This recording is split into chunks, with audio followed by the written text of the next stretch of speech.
今日我想講唔聽老師話嘅致命代價。2016年 DSE 致命錯誤，導致10年心持反思嘅啟示錄。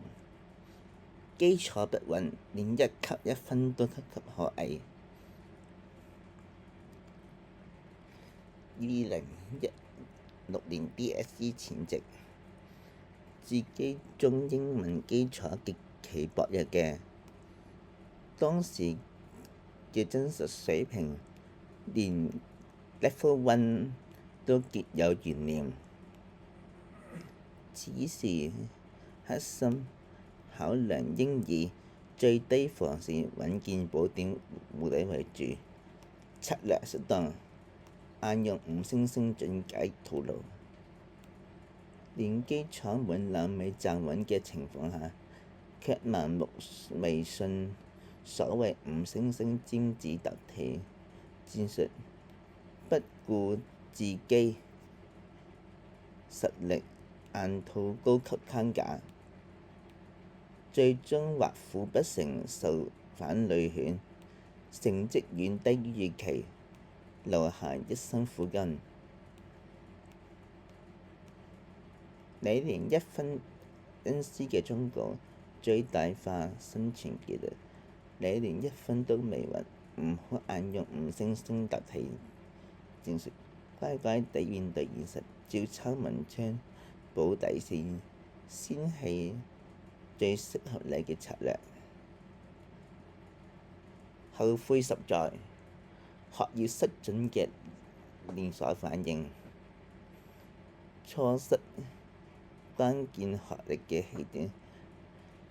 當年因固執而導致成績不理想，直接痛失升學嘅轉捩點。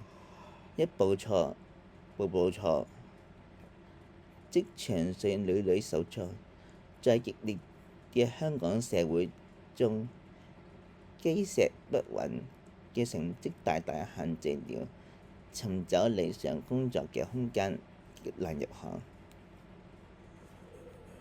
累積10年嘅無奈及抑壓，這10年來長期無法從事熱愛工作嘅挫折感，轉化對自身環境嘅失落同難以磨滅嘅遺憾。對2026與2027年考生嘅真心忠告：2026年嘅考生，坦然面對現實，成績已定，後悔無可挽回。不過，讓過去嘅陰霾，未來學會接受現實，並在現有嘅局勢下，為自己尋求最佳嘅退路及出路。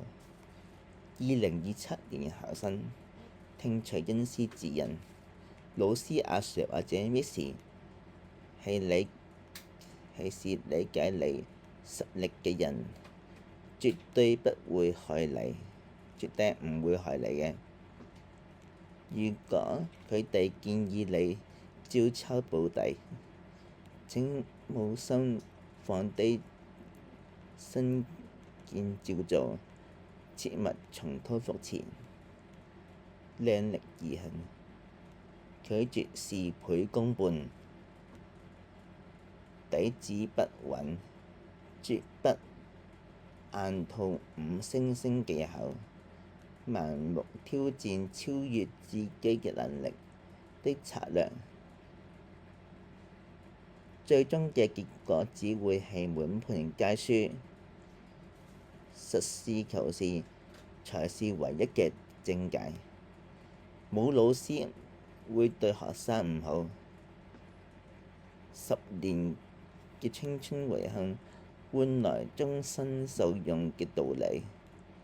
認清自己真實位置，腳踏實地。人生很長，在關鍵時刻，幾步不用固執卻要行，聽從前人嘅經驗，保留你底線，才能在未來走得更遠更穩健。DSE 考生深切嘅功用，一生受用房。2016年嘅2026年嘅 DSE 就嚟放榜啦，所以根本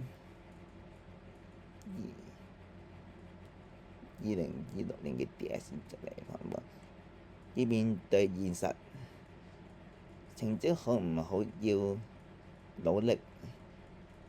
2027年嘅考生嚟睇，希望你哋盡能力應付，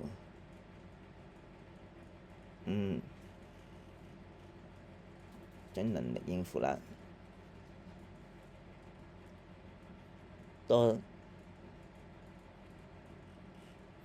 今日我講完啦，多謝觀看我嘅視頻，拜拜。